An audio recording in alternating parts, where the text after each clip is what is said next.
Il était plusieurs fois milliardaire. Il a tué tous ceux qui l'empêchaient de devenir le plus grand baron de la drogue. Pablo était intouchable. Je ne savais pas grand-chose sur Pablo Escobar jusqu'à ce que j'entreprenne des recherches pour mon livre La chute du Faucon Noir. J'étais en train d'interviewer un homme en cheville avec les forces spéciales quand une photo sur le mur a attiré mon attention. On y voyait le corps obèse et ensanglanté d'un homme mort sur le toit d'une maison. Il était entouré d'hommes armés qui souriaient de toutes leurs dents. Je lui ai demandé de qui il s'agissait. Il m'a répondu « Ça, c'est mon ami, Pablo Escobar. Je garde cette photo sur mon mur pour me souvenir qu'aussi riche que vous soyez dans la vie, vous pouvez toujours essuyer un revers de fortune. »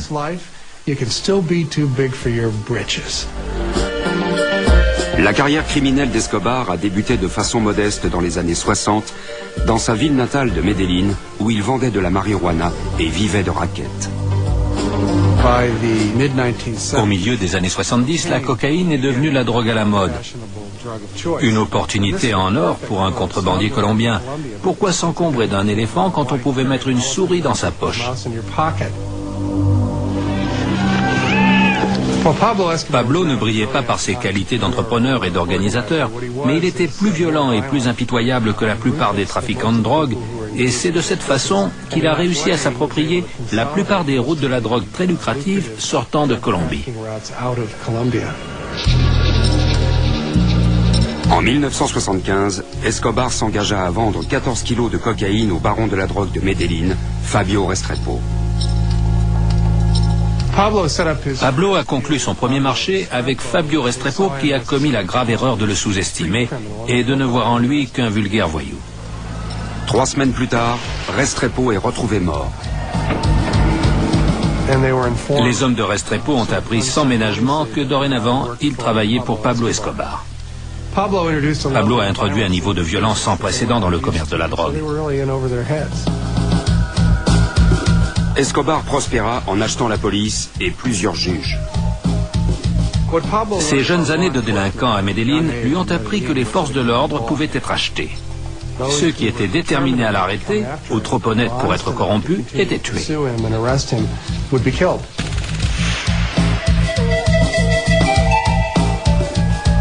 Grâce à l'appétit exponentiel des Américains pour la poudre blanche, le pouvoir d'Escobar continua de s'étendre. Il était devenu le roi de la cocaïne. Le chef du cartel de Medellín, dont la réputation, à mon avis, on ne peut plus mériter, était d'être le cartel le plus impitoyable, le plus violent et le plus meurtrier de toutes les organisations criminelles connues. Ce sont les cartels colombiens qui ont introduit la drogue aux États-Unis pour la vendre dans les rues américaines. Le marché était énorme. Pablo a commencé à gagner de l'argent comme jamais personne n'en avait gagné avant lui en Colombie. Il dépensait sans compter et s'offrait tout ce qui lui faisait plaisir.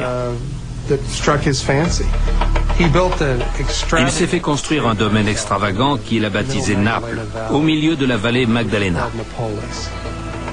Il avait un zoo dans son ranch, un zoo en Colombie. Il a fait venir des éléphants, des zèbres, des rhinocéros. Il importait des animaux exotiques. Il avait aussi des avions, des hélicoptères. Il était invincible. Il avait tout. Il avait la fortune. Il avait la célébrité. Un style de vie que Pablo protégeait férocement. Pour survivre dans le milieu de la pègre colombienne, il faut être craint davantage que ses rivaux. Pablo entretenait sa réputation d'homme violent. On m'a raconté qu'au cours d'une soirée organisée chez lui, ces hommes avaient surpris un serveur en train de voler de l'argenterie dans la cuisine. Escobar a demandé qu'on attache les pieds et les mains du voleur, puis il l'a jeté dans la piscine à la vue de tous ses invités. Il leur a ensuite annoncé que c'était le sort qu'il réservait à tous ceux qui le volaient. C'était un criminel endurci. La Colombie n'avait jamais connu un terrorisme d'un tel niveau. Pendant que le cartel de Medellín devenait puissant, les guérillas marxistes comme la FARC prenaient de l'importance. Même si Pablo a pendant un temps adhéré à la rhétorique marxiste, il est vite devenu l'homme le plus riche de Colombie et une cible pour les guérilleros extrémistes vivant dans les montagnes. Pablo et d'autres trafiquants de drogue très riches ont alors décidé de former leur propre armée paramilitaire et de traquer ces unités de combat. Fidel et Carlos Castaño faisaient partie des tout premiers chefs paramilitaires avec lesquels Pablo a travaillé. Mon père a été kidnappé en 1979 par les guerrilleros. Il a été tué en 1981 par la FARC. Notre vie a changé du tout au tout. Avant, on était des paysans. Devant l'incapacité du gouvernement à protéger les citoyens des guérillas marxistes, Carlos Castaño et son frère Fidel formèrent une armée paramilitaire qu'ils appelèrent AUC. Quand ils ont lâchement tué mon père, j'ai décidé de me battre. Les Castaños sont devenus des alliés de l'organisation d'Escobar. Les paramilitaires étaient la branche armée des trafiquants de drogue.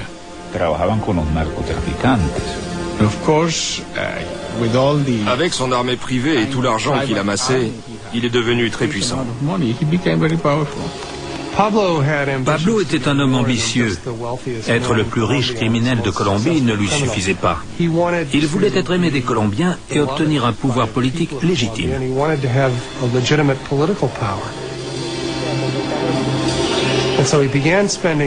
Il a donc dépensé des millions de dollars dans des projets en faveur des pauvres de Medellín.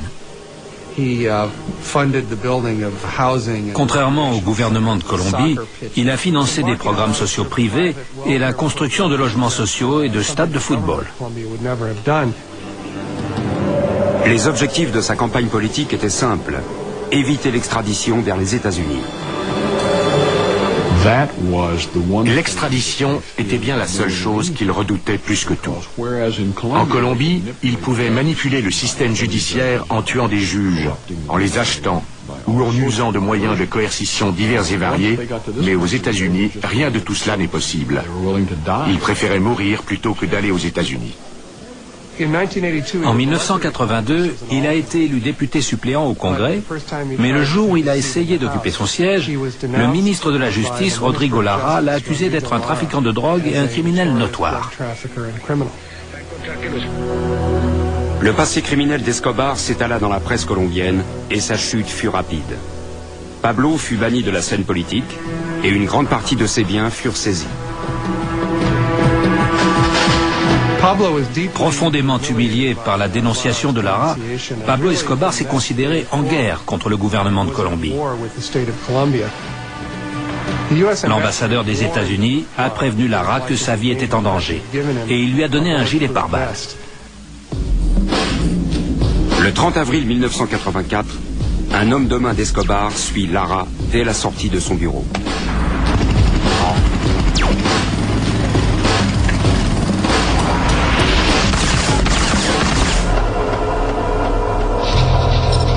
Un gilet pare-balles, cadeau du gouvernement des États-Unis, est retrouvé à côté de lui. Vu le nombre de balles trouvées dans son corps, le gilet pare-balles ne lui aurait pas sauvé la vie.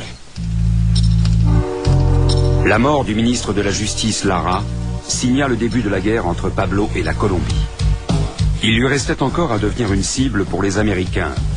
Au début des années 1980, la cocaïne commença à transformer le paysage urbain des États-Unis.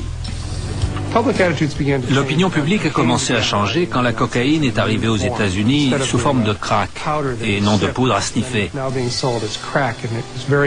Le crack est extrêmement bon marché et il a rapidement conquis les classes américaines les plus pauvres. Ce fléau s'est très vite répandu dans nos villes. Le crack a profondément modifié la politique américaine.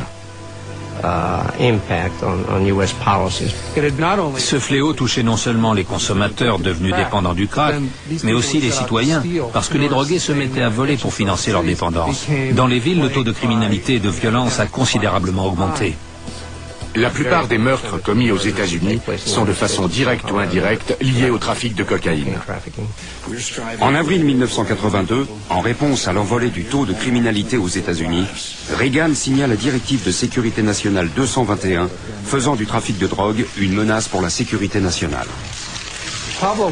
Pablo Escobar est alors devenu bien plus qu'un criminel. Il est devenu une cible militaire, une menace pour la civilisation.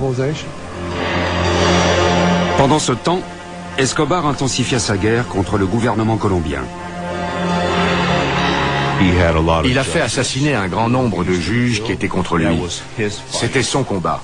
Il voulait montrer à la Colombie qu'il était plus fort qu'elle. La politique de Pablo dans sa guerre contre le gouvernement était appelée plomo o plata, ce qui signifie de l'argent ou du plomb. Libre à vous d'accepter l'argent de Pablo ou ses balles. Les pots de vin de Pablo étaient très faciles à empocher. Il était généreux et fiable. Mais surtout, vous aviez le choix entre accepter ou être tué, vous et votre famille. Il devint donc très difficile de ne pas faire ce que Pablo exigeait de vous. Escobar était invincible. En d'autres termes, personne ne pensait pouvoir l'abattre. Les gens avaient peur de parler. Ils avaient peur de s'opposer à lui parce qu'ils savaient qu'il se ferait tuer. Pablo était intouchable. Il avait des contacts à tous les niveaux du gouvernement. Il pouvait atteindre tout le monde en Colombie. Dans ces circonstances, il fallait un grand courage et une grande honnêteté pour oser l'affronter. Le général Miguel Massa faisait partie des rares à s'opposer publiquement à Escobar.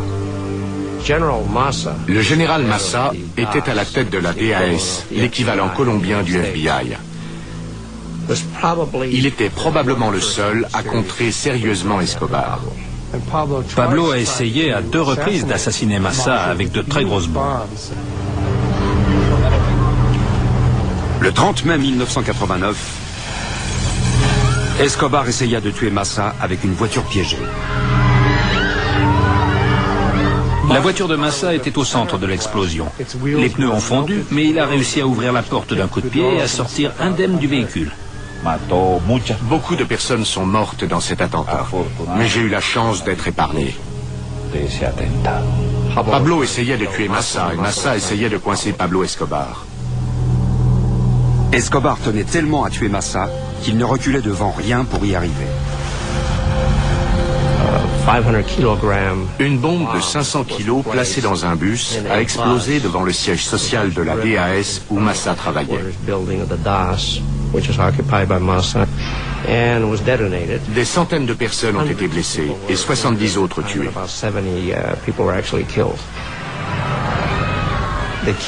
La carcasse du bus a terminé sa course au-dessus du 11e étage du bâtiment. Je suis ici à vous raconter cette histoire uniquement par la grâce de Dieu. Escobar continua sa guerre contre le système judiciaire colombien. Pablo a payé un groupe de guérilleros appelé le M19 pour envahir le palais de justice et kidnapper tous les membres de la Cour suprême de Colombie. Le M19 est entré dans le palais de justice avec l'intention de détruire toutes les preuves amassées contre les trafiquants de drogue.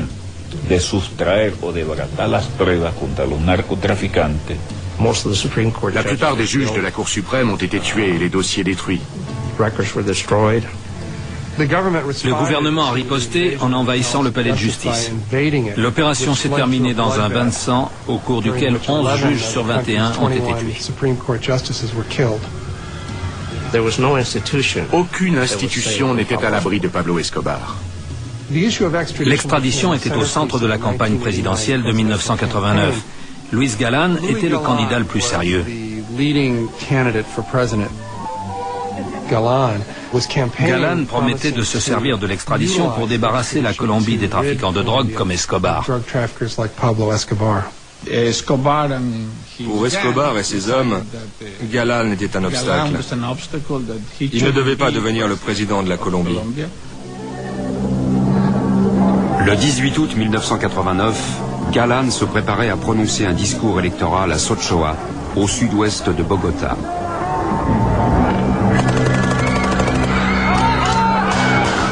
Pablo Escobar le fit assassiner.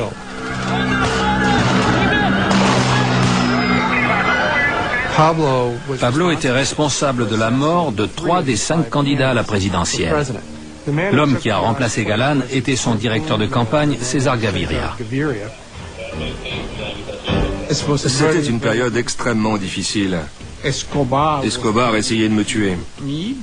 S'il en avait eu la possibilité, il n'aurait pas hésité une seconde. Le 27 novembre 1989, César Gaviria devait prendre le vol 1803 de la compagnie Avancia Airlines pour se rendre à Cali depuis Bogota. L'un des hommes de main d'Escobar reçut l'ordre de monter dans l'avion avec une valise contenant soi-disant un dispositif d'écoute. Il ignorait qu'en fait, la valise contenait une bombe.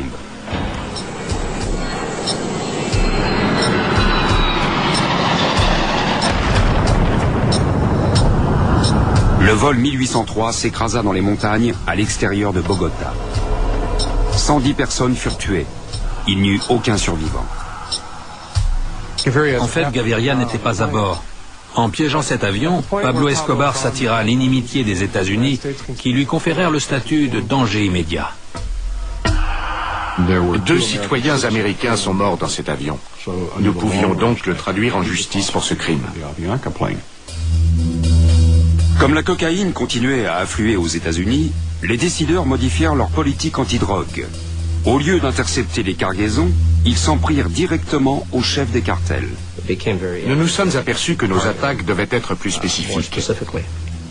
Nous devions absolument changer de stratégie car les trafiquants devenaient de plus en plus puissants. En 1988, quand George Bush est devenu président, il a changé la politique antidrogue du pays et il a pris pour cible les barons de la drogue, les hommes comme Pablo Escobar. Et pour les trafiquants de drogue, la peine de mort. La CIA a toujours été présente en Colombie, mais après l'explosion de l'avion d'Avianca, le gouvernement colombien a demandé aux États-Unis de l'aider à neutraliser Pablo Escobar. Les États-Unis déployèrent une unité de surveillance secrète dont le nom de code était Centra Spike. Centra Spike a dressé un organigramme cartographique des 10 interlocuteurs téléphoniques les plus fréquents d'Escobar. Elle s'est ensuite intéressée aux 10 interlocuteurs téléphoniques réguliers de chacun de ces hommes, et en procédant ainsi de proche en proche, on obtient une carte très élaborée du fonctionnement interne d'une organisation. Le noyau du cartel de Medellín comprenait Rodríguez Gacha, le Mexicain, les frères Ochoa, Fabio, José Luis, Juan David et leur chef, Pablo Escobar. Ils formaient une sorte de conglomérat où chacun empruntait les pistes d'atterrissage, les avions ou les labos des uns et des autres. Ils fabriquaient des tonnes de coke à Mexico, puis la convoyaient aux États-Unis.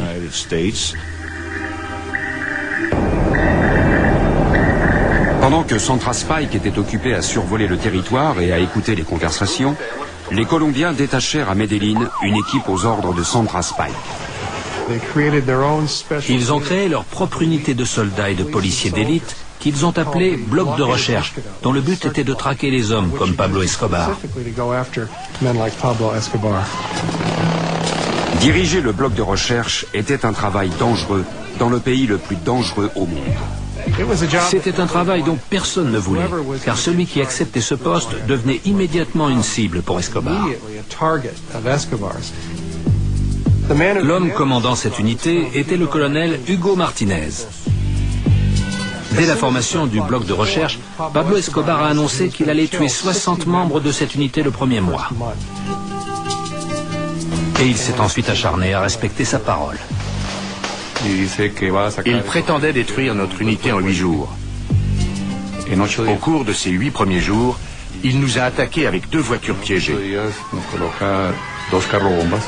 25 officiers de police ont été tués. Les premières semaines d'efforts du bloc de recherche ont été marquées par la mort de beaucoup d'hommes. C'était une guerre. Une confrontation armée entre le cartel de Medellín et l'État. Cherchant à tout prix à prendre l'avantage dans cette guerre contre l'État, Pablo commença à kidnapper des dignitaires colombiens. On m'a enlevé le 19 septembre 1990. C'était un enlèvement classique. 3 voitures ont encerclé la mienne. Ils ont tué mon chauffeur.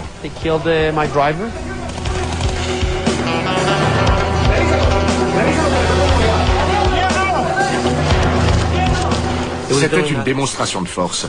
Il voulait montrer au gouvernement et aux citoyens colombiens qu'il pouvait atteindre qui il voulait. Escobar se servait de ses otages pour négocier les termes de sa reddition. Escobar pensait qu'il avait besoin d'une base d'opération sécurisée et confortable où il pourrait vivre avec ses associés à l'abri de leurs ennemis. Les membres du cartel de Cali, le bloc de recherche colombien, la police nationale colombienne et les États-Unis. Il voulait se servir de nous pour négocier s'il était capturé. Pendant qu'Escobar négociait avec le gouvernement colombien, les otages étaient entre les mains de ces tueurs à gages. J'étais enfermé dans une toute petite pièce. J'étais enchaîné à un lit. 4 gardes me surveillaient. Chaque minute qui passait pouvait être la dernière. Quand vous êtes entre les mains de Pablo Escobar, on ne sait jamais ce qui peut arriver. Vous pouvez très bien être mort la seconde suivante. Je ne pensais pas survivre à cette expérience. Je pensais que j'allais mourir. Le 24 janvier 1991, Pablo exécuta un otage.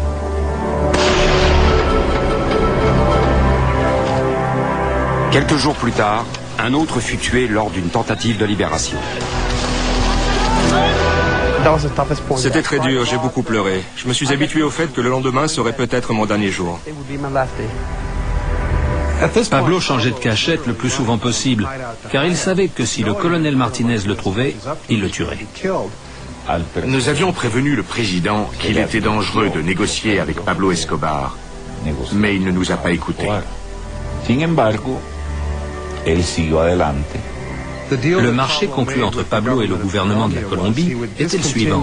Escobar mettait fin à sa campagne violente contre le gouvernement et en échange, on l'autorisait à construire sa propre prison baptisée la Cathédrale sur une montagne à l'extérieur de Medellín. Le 20 mai 1991, Escobar montra sa bonne volonté en acceptant de relâcher les otages. Je n'arrivais pas à le croire. Ils m'ont laissé dans une rue avec de l'argent pour prendre un taxi. Quand je suis monté dans le taxi, j'ai dit au chauffeur, « Conduisez-moi à la maison, s'il vous plaît. » Conformément au marché conclu avec Pablo, le général Massa s'est vu retirer le dossier Escobar. La construction de la prison avançait, mais il restait encore une condition à remplir. Un congrès national a été organisé pour réécrire la constitution de la Colombie et interdire l'extradition. Le jour où l'amendement à la Constitution entra en vigueur, Pablo Escobar se rendit. Il a tenu une conférence de presse au sommet de la montagne, à l'extérieur de la prison, où il a gracieusement annoncé qu'il avait décidé de mettre un terme à sa guerre contre la Colombie. Il a envoyé ce message. Dites au président Gaviria, je ne le laisserai pas tomber. L'accord était conclu.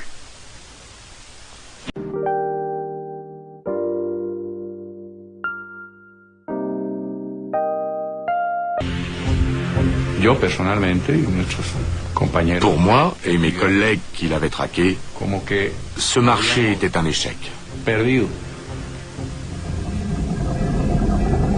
1992.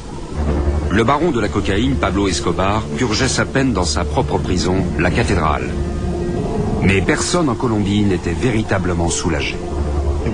C'était une prison différente dans le sens où il n'était pas obligé d'y rester. On le voyait souvent assister à des matchs de football à Medellín ou faire ses courses de Noël à Bogota. J'ai visité beaucoup de prisons en 26 ans. Et la cathédrale ne méritait absolument pas le nom de prison. Je pense que camp de vacances convenait mieux.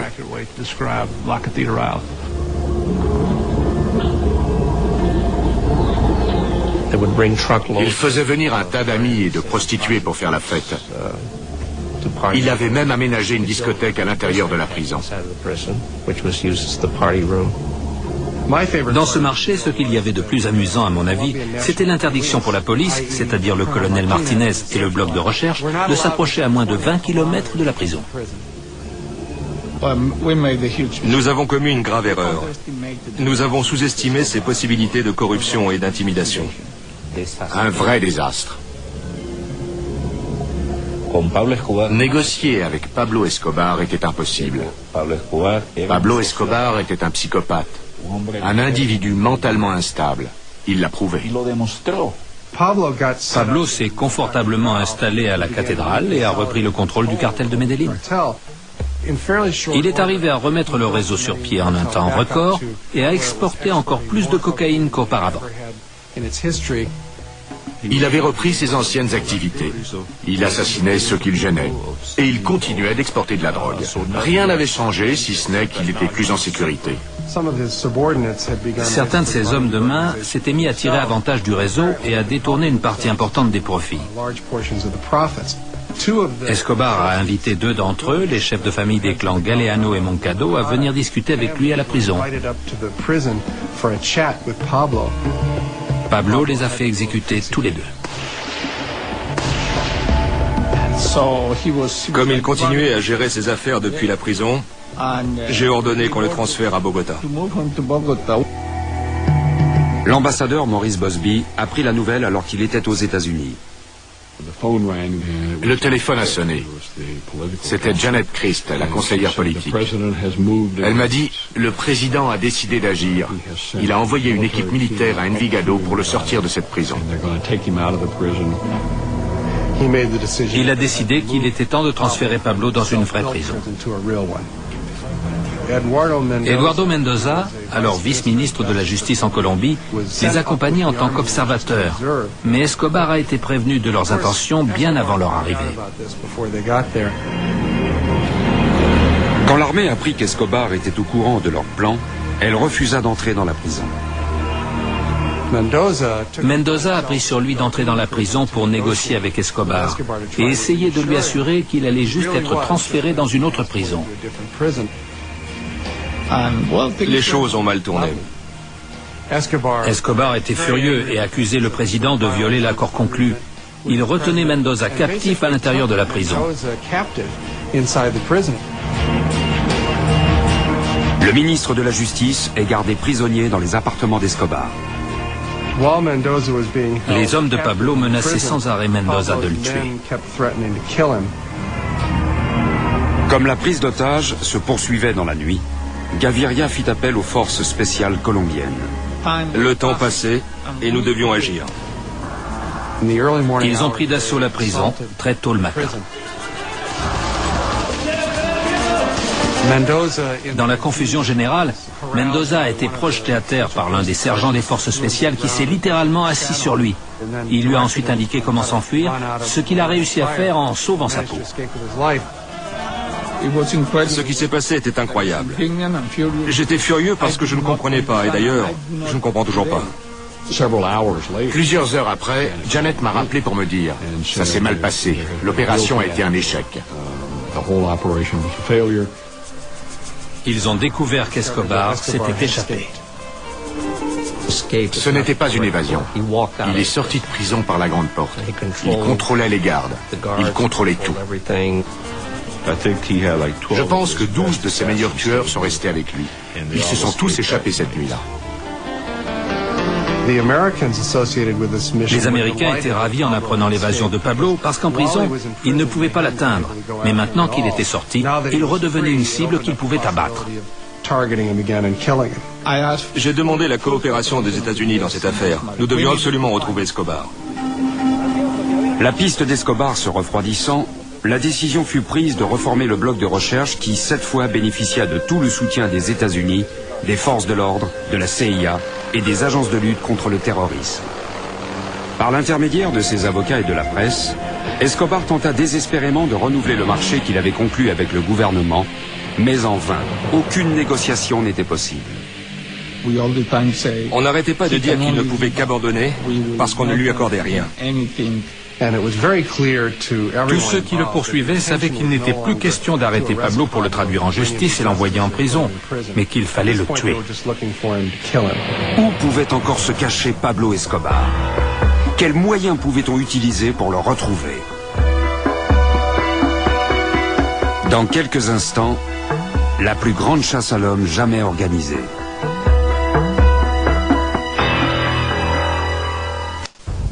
Pablo Escobar et son cartel étaient encore plus importants que son propre gouvernement.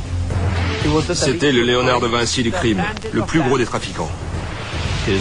Son empire était immense. Il était invincible. Il avait tout. La richesse et la célébrité. La puissance de Pablo Escobar était telle qu'il devait absolument mourir.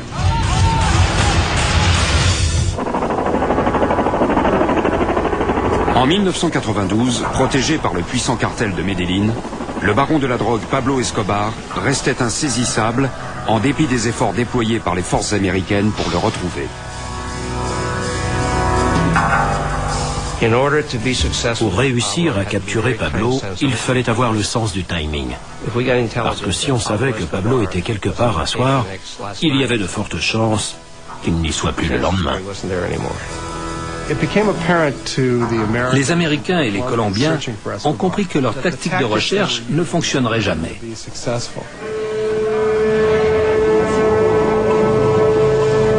Quelques jours après l'évasion d'Escobar en juillet 1992, les policiers fouillèrent minutieusement sa prison privée, la cathédrale, à la recherche d'indices pouvant les mettre sur la piste du baron de la drogue.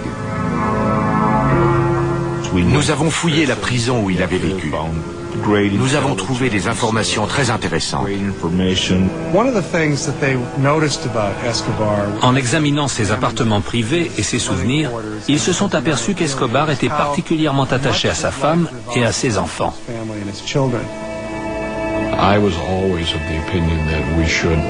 J'ai toujours pensé que nous devions surveiller sa famille et la traquer. Sa réputation d'homme impitoyable et sanguinaire était doublée d'un amour profond pour sa femme et ses deux enfants.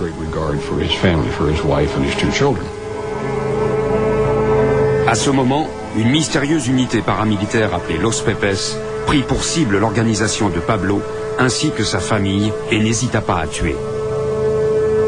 Los Pepes, dont le nom est l'acronyme de « Persécutés par Pablo Escobar », ont lancé une campagne offensive contre les biens et les personnes proches d'Escobar.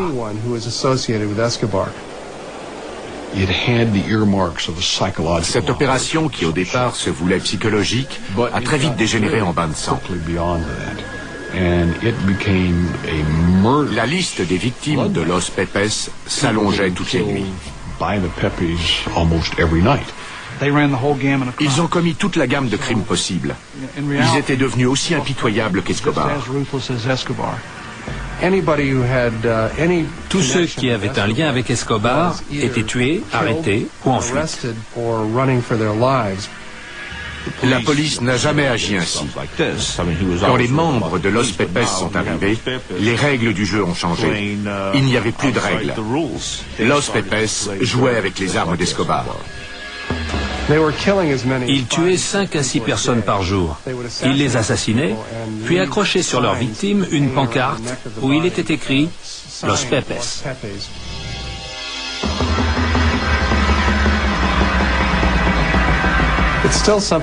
Nous ignorons toujours qui étaient Los Pepes. C'est normal, puisque c'était des meurtriers. Carlos Castaño, un ancien collaborateur d'Escobar, est l'un des rares à admettre sa collaboration avec Los Pepes. Au départ, Los Pepes était un mouvement soutenu par les organismes paramilitaires d'autodéfense, et en particulier par mon frère Fidel Castaño, mais c'était plus que ça. Carlos Castaño et son frère Fidel faisaient partie des premières unités paramilitaires créées pour lutter contre les guérilleros. Quand Escobar se mit à exécuter des membres de son réseau à l'intérieur de sa prison privée, la cathédrale, les survivants s'allièrent secrètement avec les paramilitaires contre le baron de la drogue.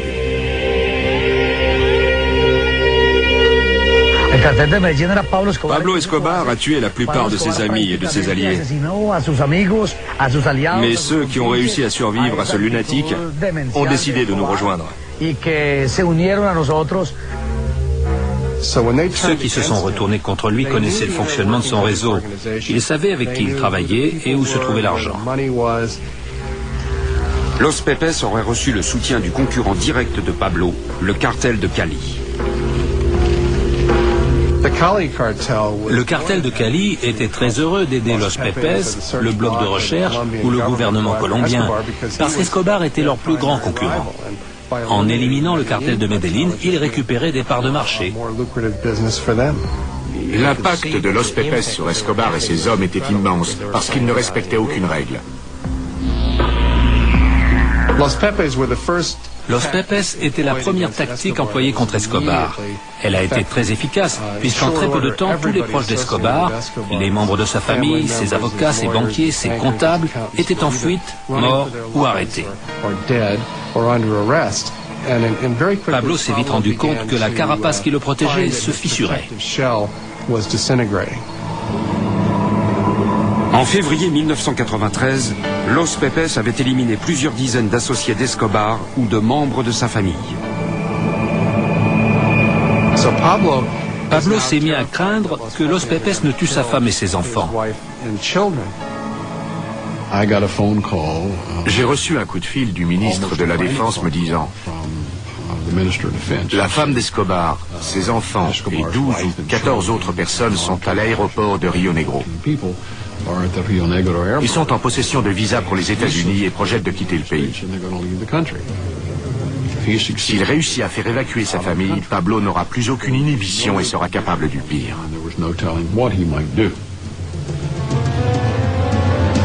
La famille Escobar et ses gardes du corps furent interceptés à l'aéroport par des agents de la DEA. Ils ont donc maintenu la paix, c'est-à-dire la famille d'Escobar, en Colombie, pendant que Los Pepes continuait à mettre Escobar sous pression. La réponse de Pablo fut rapide et sanglante.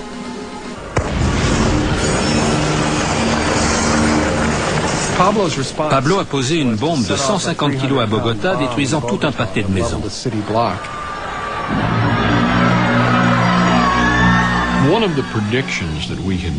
Quand nous avons resserré le nœud autour du cou de Pablo Escobar, nous savions qu'il deviendrait plus violent.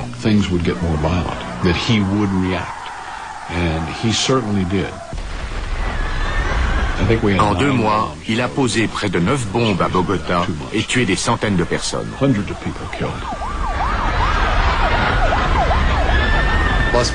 Los Pepes ont répondu en enlevant et en assassinant son avocat principal, Guido Parra, et son fils, un jeune adolescent. Ils ont suspendu à leur cou des pancartes signées Los Pepes, où l'on pouvait lire « Que penses-tu de cet échange contre les bombes, Pablo ?» En dépit des accusations portées contre lui, le colonel Martinez fut maintenu à son poste de commandant du bloc de recherche.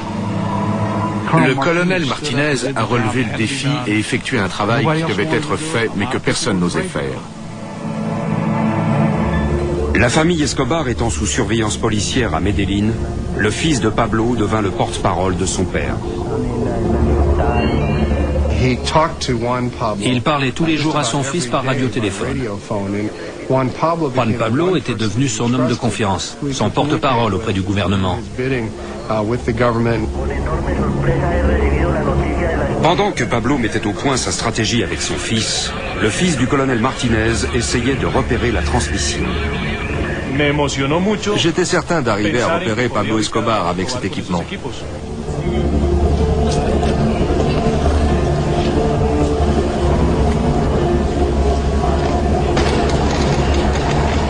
Le 27 novembre 1993, Escobar organisa avec son fils Juan Pablo l'évacuation de sa famille en Allemagne.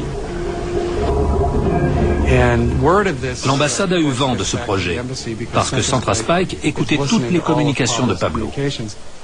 Nous avons appris qu'il devait partir pour l'Allemagne sur un vol Lufthansa. Le gouvernement des États-Unis et le gouvernement colombien ont fait en sorte que les autorités allemandes refusent l'entrée à la famille Escobar. La famille Escobar ne fut pas autorisée à rester en Allemagne et fut immédiatement renvoyée en Colombie. À Bogota, la famille Escobar a été installée à l'hôtel Tequendama, un grand complexe hôtelier appartenant à la police nationale colombienne. Celle-ci a ensuite déclaré qu'elle protégeait la famille de Pablo, mais Escobar ne voyait pas les choses de cette façon. Pour lui, sa famille était entre les mains de ceux qui pouvaient la supprimer. Il ne se passait pas un jour sans qu'Escobar ne téléphone. La première fois qu'il a appelé, je me suis dit, c'est bon, il est foutu. En décembre 93, alors qu'il était en fuite et toujours en guerre contre le gouvernement de Colombie, Pablo Escobar essaya de protéger sa famille des Pepes, les escadrons de la mort. Il tenait absolument à évacuer sa famille et il continuait donc à téléphoner à l'hôtel Tequendama.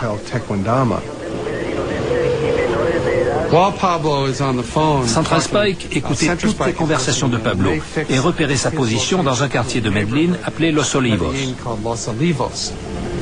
Le colonel Martinez avait déployé un grand nombre de ses hommes dans les parkings du quartier pour qu'ils soient prêts à intervenir dès que Pablo appellerait. Hugo Martinez Jr., le fils du colonel Martinez et le reste du bloc de recherche, attendaient sur place le prochain appel d'Escobar. Chaque fois que Pablo parlait à son fils par radiotéléphone, Hugo Jr. sillonnait les rues avec son camion télémétrique afin de repérer sa position exacte. Mon père était très clair quand il disait que les opérations ne pouvaient pas continuer si Pablo ne parlait pas. Pablo cherchait une voie de sortie et se tourna vers son fils, Juan Pablo. Le 2 décembre au matin, le lendemain de son 44e anniversaire, Pablo s'est réveillé et après avoir pris des spaghettis au petit déjeuner, il a immédiatement appelé Juan Pablo. Escobar demanda à son fils de répondre en son nom à une interview téléphonique.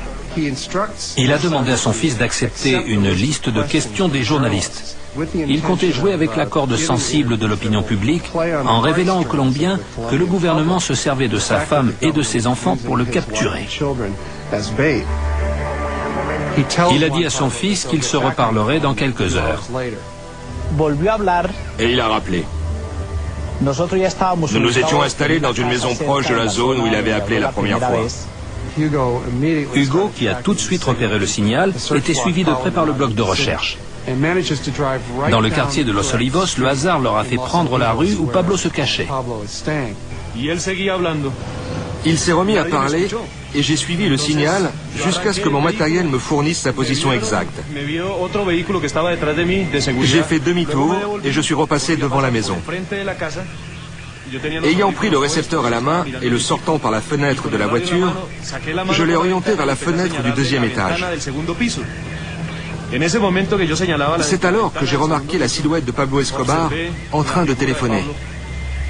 Je l'ai regardé et il m'a regardé par la fenêtre. Nous nous sommes vus.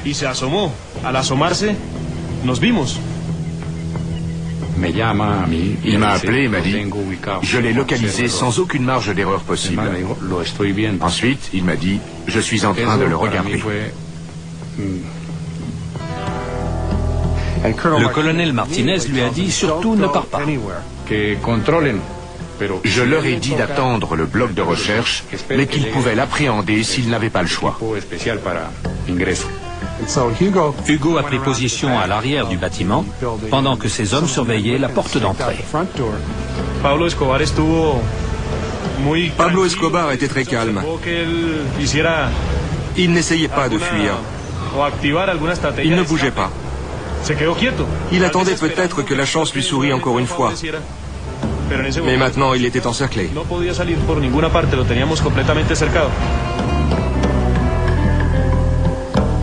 L'équipe d'Hugo Aguilar arriva sur les lieux et donna immédiatement l'assaut. Pablo n'avait rien remarqué de particulier. Il était toujours au téléphone avec son fils quand une charge explosive a fait sauter la porte d'entrée. Nous avons monté les escaliers. J'étais en premier. Pablo Escobar a dit « Il se passe quelque chose, je te rappelle. » Et il a jeté le téléphone. Il s'est précipité à la fenêtre et a sauté.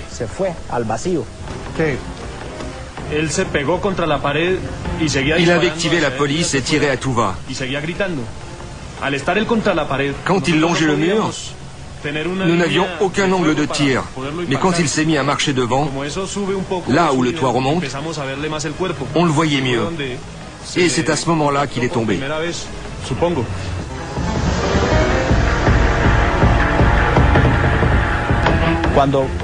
Quand la fusillade a cessé, je l'ai vu étendu sur le toit.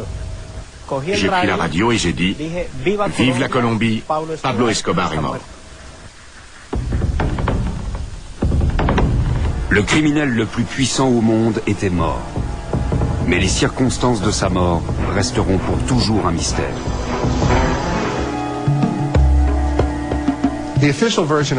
Selon la version officielle, au moment où ils l'ont abattu, il avait un revolver dans chaque main, il criait et il invectivait les policiers.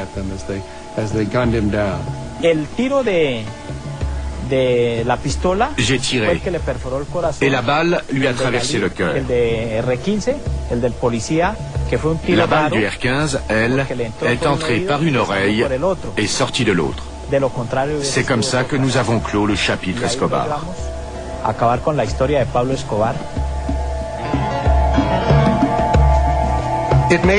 C'est peut-être vrai, mais dans de telles circonstances, la manière d'agir habituelle de Pablo n'était pas de riposter, mais bien de prendre la fuite. Je pense qu'en entendant la porte d'entrée exploser, il a essayé de s'enfuir en sautant par la fenêtre arrière. Il est à mon avis plus logique de dire que Pablo a été tué quand il s'enfuyait par les toits. On lui a tiré dessus 3 fois, une première fois dans la jambe, la deuxième fois dans le torse et la troisième et dernière fois dans son oreille droite. C'est cette balle, la balle dans son oreille qui l'a tué. Je pense que les balles qu'il avait dans la jambe et le torse l'ont arrêté net. Mais la balle qui l'a tué a été tirée par quelqu'un qui se tenait juste au-dessus de lui.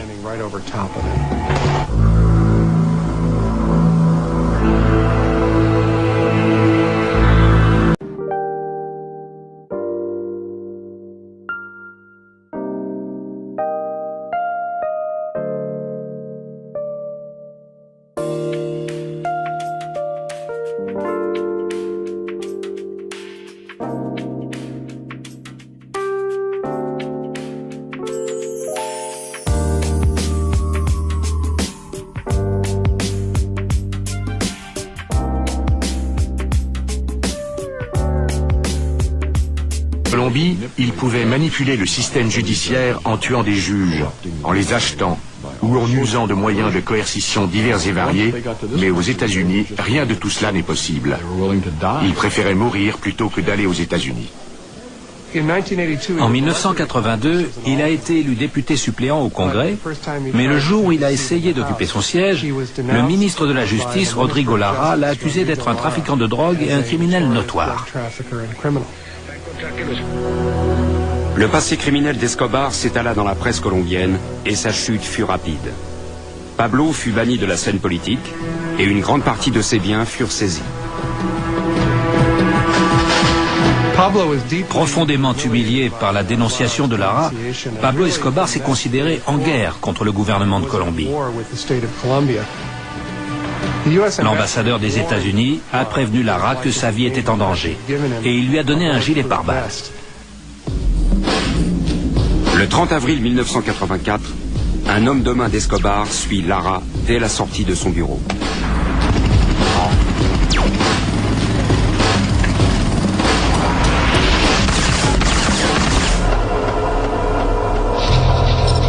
Un gilet pare-balles, cadeau du gouvernement des États-Unis, est retrouvé à côté de lui. Vu le nombre de balles trouvées dans son corps, le gilet pare-balles ne lui aurait pas sauvé la vie. La mort du ministre de la Justice, Lara, signa le début de la guerre entre Pablo et la Colombie. Il lui restait encore à devenir une cible pour les Américains. Au début des années 1980, la cocaïne commença à transformer le paysage urbain des États-Unis.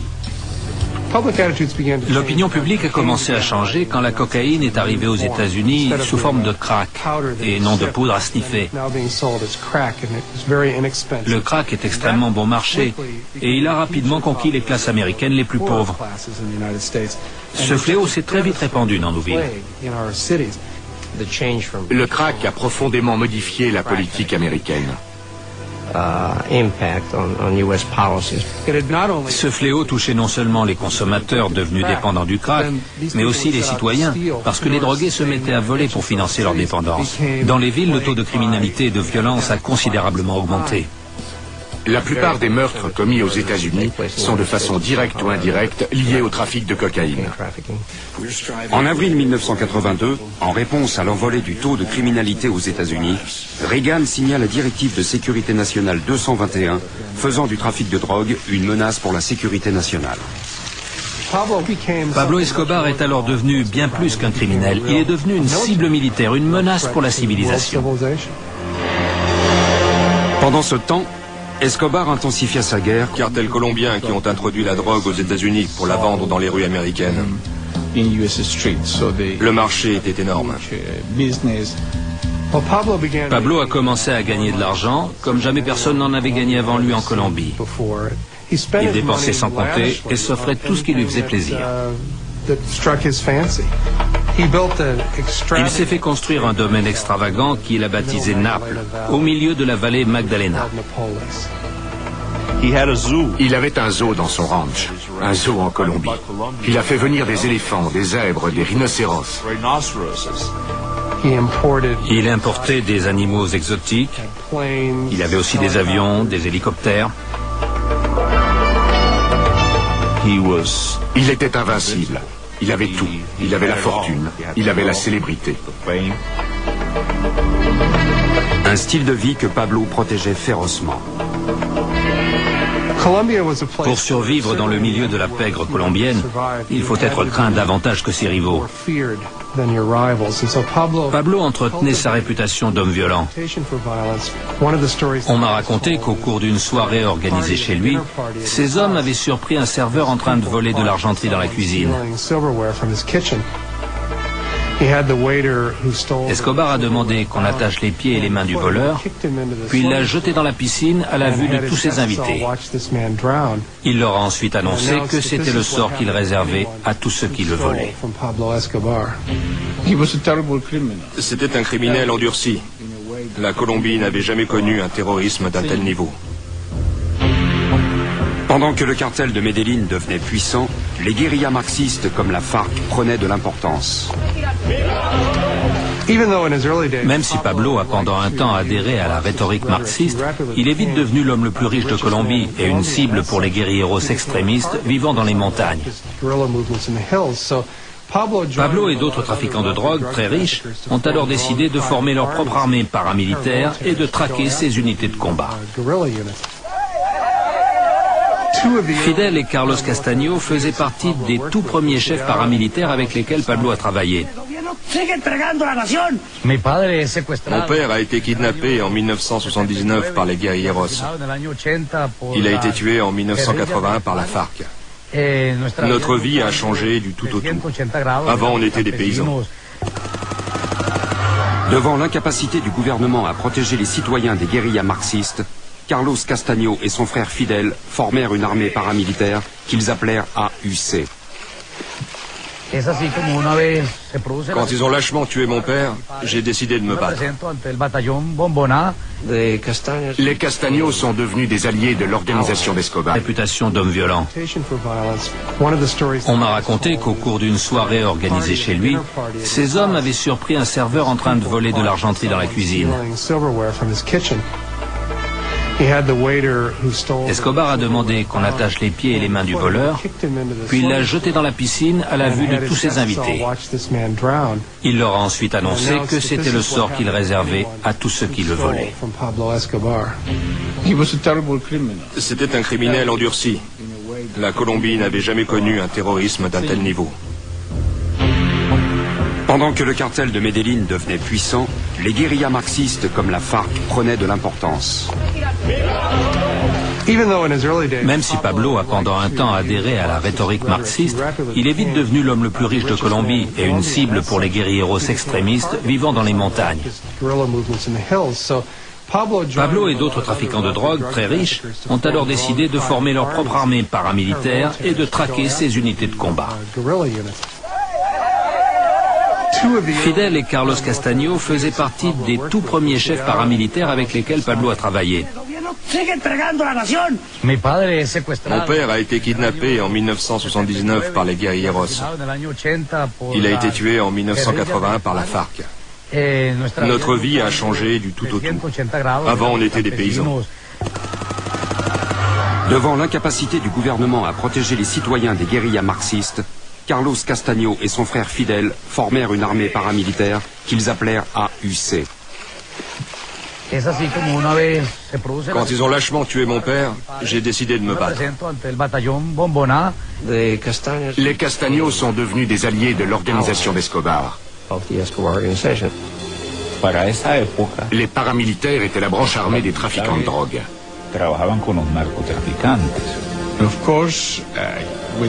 Avec son armée privée et tout l'argent qu'il amassait, il est devenu très puissant. Pablo était un homme ambitieux. Être le plus riche criminel de Colombie ne lui suffisait pas. Il voulait être aimé des Colombiens et obtenir un pouvoir politique légitime.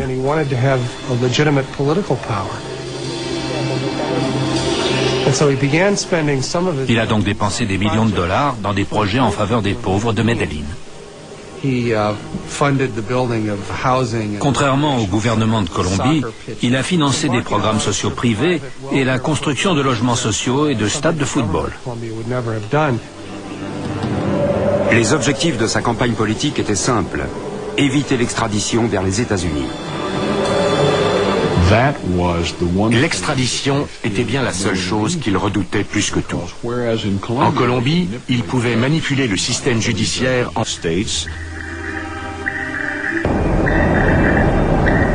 Pendant que Central Spike était occupé à survoler le territoire et à écouter les conversations, les Colombiens détachèrent à Medellín une équipe aux ordres de Central Spike. Ils ont créé leur propre unité de soldats et de policiers d'élite qu'ils ont appelée Bloc de recherche, dont le but était de traquer les hommes comme Pablo Escobar. Diriger le bloc de recherche était un travail dangereux dans le pays le plus dangereux au monde. C'était un travail dont personne ne voulait, car celui qui acceptait ce poste devenait immédiatement une cible pour Escobar. L'homme commandant cette unité était le colonel Hugo Martinez. Dès la formation du bloc de recherche, Pablo Escobar a annoncé qu'il allait tuer 60 membres de cette unité le premier mois. Et il s'est ensuite acharné à respecter sa parole. Il prétendait détruire notre unité en 8 jours. Au cours de ces 8 premiers jours, il nous a attaqués avec 2 voitures piégées. 25 officiers de police ont été tués. Les premières semaines d'efforts du bloc de recherche ont été marquées par la mort de beaucoup d'hommes. C'était une guerre, une confrontation armée entre le cartel de Medellín et l'État. Cherchant à tout prix à prendre l'avantage dans cette guerre contre l'État, Pablo commença à kidnapper des dignitaires colombiens. On m'a enlevé le 19 septembre 1990. C'était un enlèvement classique. 3 voitures ont encerclé la mienne. Ils ont tué mon chauffeur.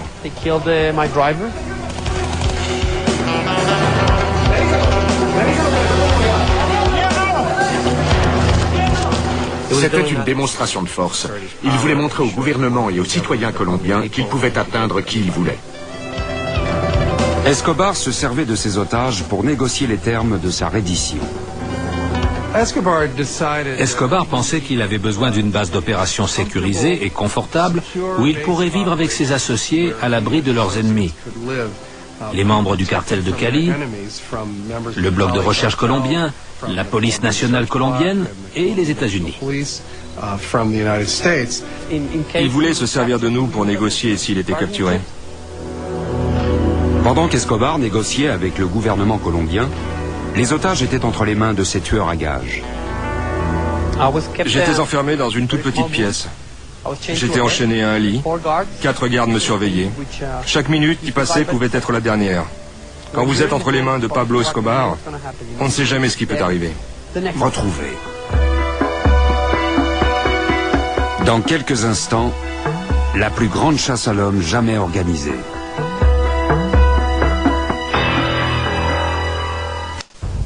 Pablo Escobar et son cartel étaient encore plus importants que son propre gouvernement. C'était le Léonard de Vinci du crime, le plus gros des trafiquants. Son empire était immense. Il était invincible. Il avait tout. la richesse et la célébrité. La puissance de Pablo Escobar était telle qu'il devait absolument mourir.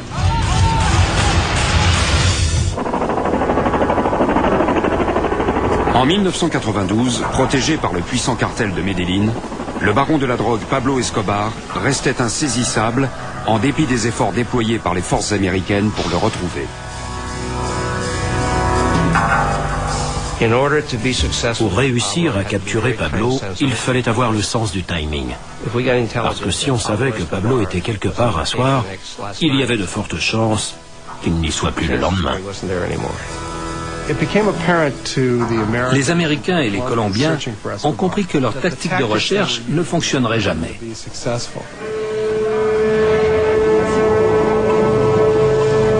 Quelques jours après l'évasion d'Escobar en juillet 1992, les policiers fouillèrent minutieusement sa prison privée, la cathédrale, à la recherche d'indices pouvant les mettre sur la piste du baron de la drogue. Nous avons fouillé la prison où il avait vécu. Nous avons trouvé des informations très intéressantes. En examinant ses appartements privés et ses souvenirs, ils se sont aperçus qu'Escobar était particulièrement attaché à sa femme et à ses enfants.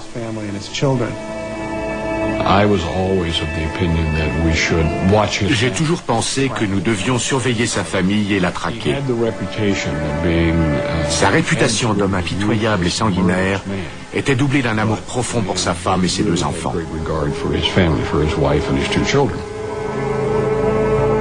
À ce moment, une mystérieuse unité paramilitaire appelée Los Pepes prit pour cible l'organisation de Pablo ainsi que sa famille et n'hésita pas à tuer.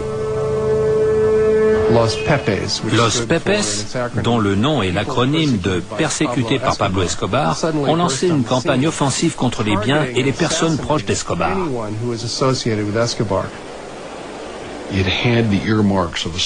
Cette opération, qui au départ se voulait psychologique, a très vite dégénéré en bain de sang. La liste des victimes de Los Pepes s'allongeait toutes les nuits. Ils ont commis toute la gamme de crimes possibles. Ils étaient devenus... 25 officiers de police ont été tués. Les premières semaines d'efforts du bloc de recherche ont été marquées par la mort de beaucoup d'hommes. C'était une guerre, une confrontation armée entre le cartel de Medellín et l'État.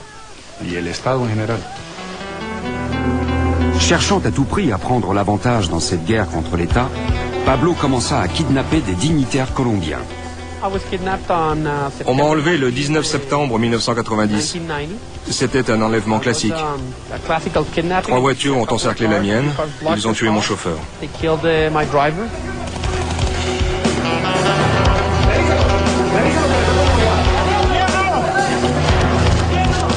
C'était une démonstration de force. Il voulait montrer au gouvernement et aux citoyens colombiens qu'il pouvait atteindre qui il voulait. Escobar se servait de ses otages pour négocier les termes de sa reddition. Escobar pensait qu'il avait besoin d'une base d'opération sécurisée et confortable où il pourrait vivre avec ses associés à l'abri de leurs ennemis. Les membres du cartel de Cali, le bloc de recherche colombien, la police nationale colombienne et les États-Unis. Il voulait se servir de nous pour négocier s'il était capturé. Pendant qu'Escobar négociait avec le gouvernement colombien, les otages étaient entre les mains de ces tueurs à gages. J'étais enfermé dans une toute petite pièce. J'étais enchaîné à un lit. 4 gardes me surveillaient. Chaque minute qui passait pouvait être la dernière. Quand vous êtes entre les mains de Pablo Escobar, on ne sait jamais ce qui peut arriver. Vous pouvez très bien être mort la seconde suivante. Je ne pensais pas survivre à cette expérience. Je pensais que j'allais mourir. Le 24 janvier 1991, Pablo exécuta un otage.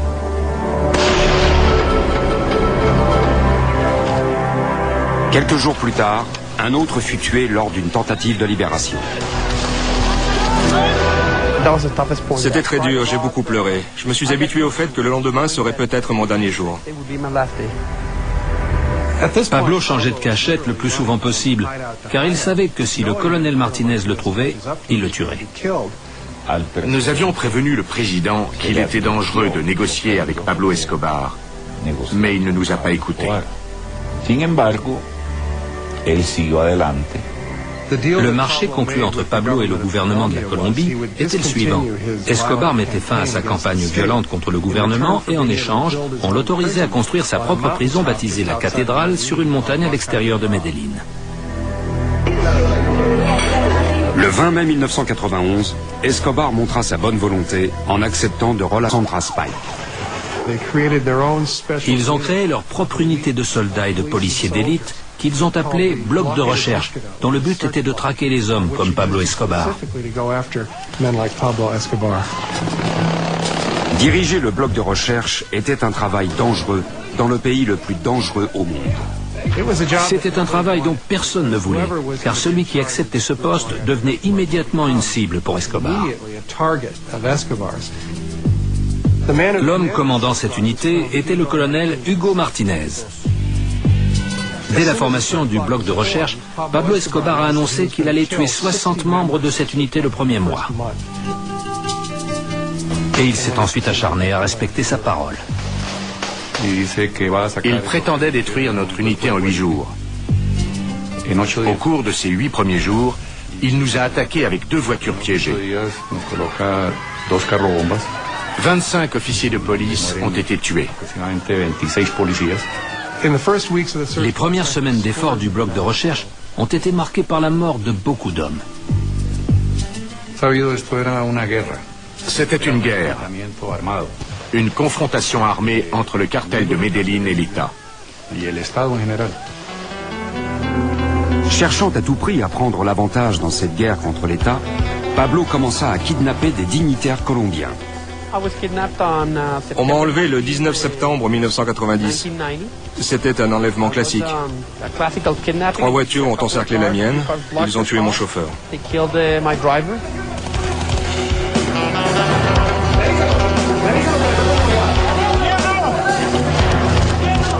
C'était une démonstration de force. Il voulait montrer au gouvernement et aux citoyens colombiens qu'il pouvait atteindre qui il voulait. Escobar se servait de ses otages pour négocier les termes de sa reddition. Escobar pensait qu'il avait besoin d'une base d'opération sécurisée et confortable où il pourrait vivre avec ses associés à l'abri de leurs ennemis. Les membres du cartel de Cali, le bloc de recherche colombien, la police nationale colombienne et les États-Unis. Il voulait se servir de nous pour négocier s'il était capturé. Pendant qu'Escobar négociait avec le gouvernement colombien, les otages étaient entre les mains de ces tueurs à gages. J'étais enfermé dans une toute petite pièce. J'étais enchaîné à un lit. 4 gardes me surveillaient. Chaque minute qui passait pouvait être la dernière. Quand vous êtes entre les mains de Pablo Escobar, on ne sait jamais ce qui peut arriver. Vous pouvez très bien être mort la seconde suivante. Je ne pensais pas survivre à cette expérience. Je pensais que j'allais mourir. Le 24 janvier 1991, Pablo exécuta un otage. Los Pepes, dont le nom est l'acronyme de « Persécutés par Pablo Escobar », ont lancé une campagne offensive contre les biens et les personnes proches d'Escobar.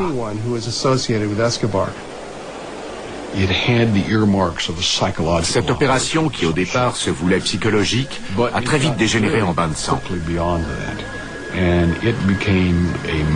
La liste des victimes de Los Pepes s'allongeait toutes les nuits. Ils ont commis toute la gamme de crimes possibles. Ils étaient devenus aussi impitoyables qu'Escobar. Tous ceux qui avaient un lien avec Escobar étaient tués, arrêtés ou en fuite. La police n'a jamais agi ainsi. Quand les membres de Los Pepes sont arrivés, les règles du jeu ont changé. Il n'y avait plus de règles. Los Pepes jouaient avec les armes d'Escobar. Ils tuaient 5 à 6 personnes par jour. Ils les assassinaient, puis accrochaient sur leurs victimes une pancarte où il était écrit « Los Pepes ».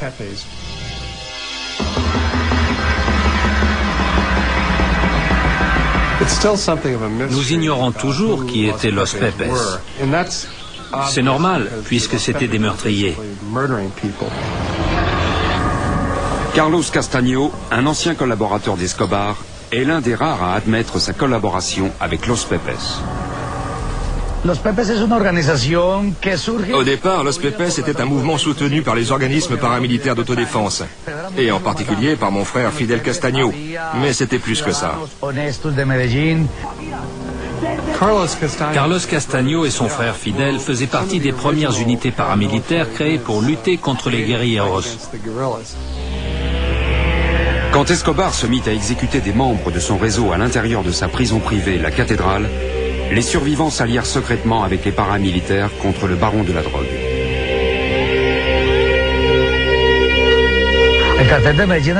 Pablo Escobar a tué la plupart de ses amis et de ses alliés. Mais ceux qui ont réussi à survivre à ce lunatique ont décidé de nous rejoindre. Ceux qui se sont retournés contre lui connaissaient le fonctionnement de son réseau. Ils savaient avec qui il travaillait et où se trouvait l'argent. Los Pepes aurait reçu le soutien du concurrent direct de Pablo, le cartel de Cali. Le cartel de Cali était très heureux d'aider Los Pepes, le bloc de recherche ou le gouvernement colombien, parce qu'Escobar était leur plus grand concurrent. En éliminant le cartel de Medellín, ils récupéraient des parts de marché. L'impact de Los Pepes.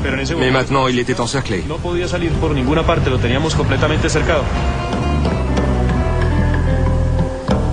L'équipe d'Hugo Aguilar arriva sur les lieux et donna immédiatement l'assaut. Pablo n'avait rien remarqué de particulier. Il était toujours au téléphone avec son fils quand une charge explosive a fait sauter la porte d'entrée. Nous avons monté les escaliers. J'étais en premier.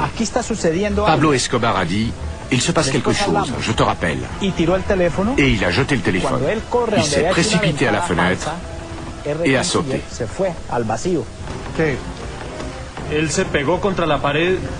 Il avait activé la police et tiré à tout va. Quand il longeait le mur, nous n'avions aucun angle de tir. Mais quand il s'est mis à marcher devant, là où le toit remonte, on le voyait mieux. Et c'est à ce moment-là qu'il est tombé.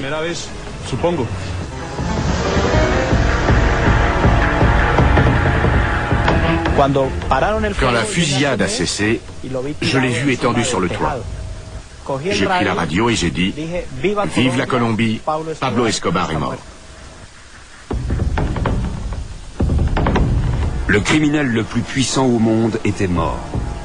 Mais les circonstances de sa mort resteront pour toujours un mystère.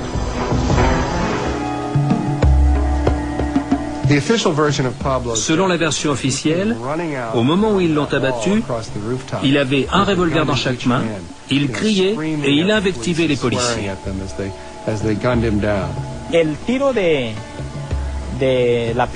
J'ai tiré et la balle lui a traversé le cœur. La balle du R-15, elle, est entrée par une oreille et sortie de l'autre. C'est comme ça que nous avons clos le chapitre Escobar.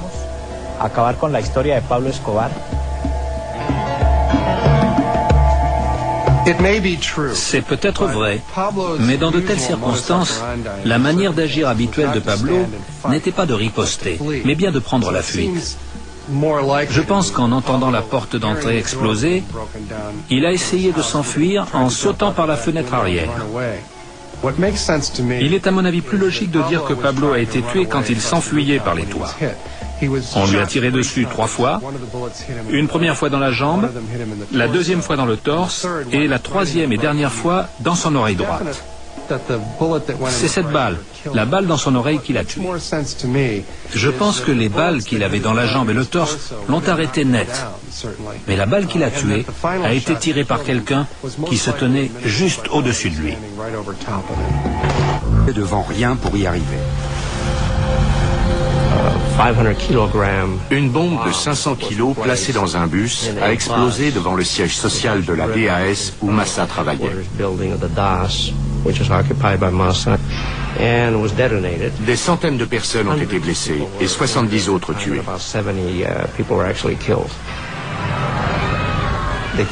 La carcasse du bus a terminé sa course au-dessus du 11e étage du bâtiment. Je suis ici à vous raconter cette histoire uniquement par la grâce de Dieu. Escobar continua sa guerre contre le système judiciaire colombien. Pablo a payé un groupe de guérilleros appelé le M19 pour envahir le palais de justice et kidnapper tous les membres de la Cour suprême de Colombie. Le M19 est entré dans le palais de justice avec l'intention de détruire toutes les preuves amassées contre les trafiquants de drogue.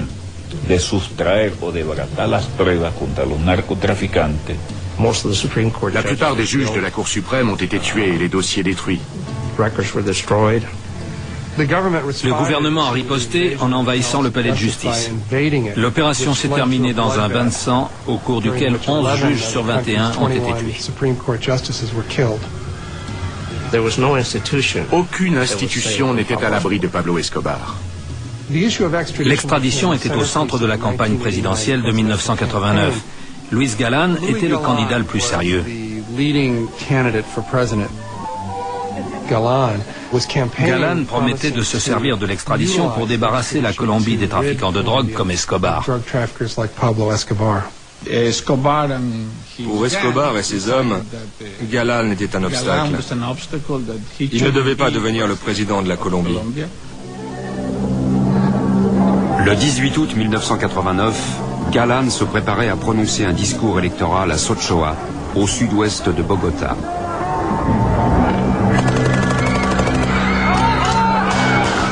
Pablo Escobar le fit assassiner.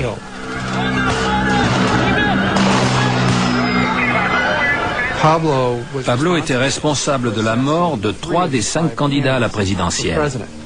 L'homme qui a remplacé Galán était son directeur de campagne, César Gaviria.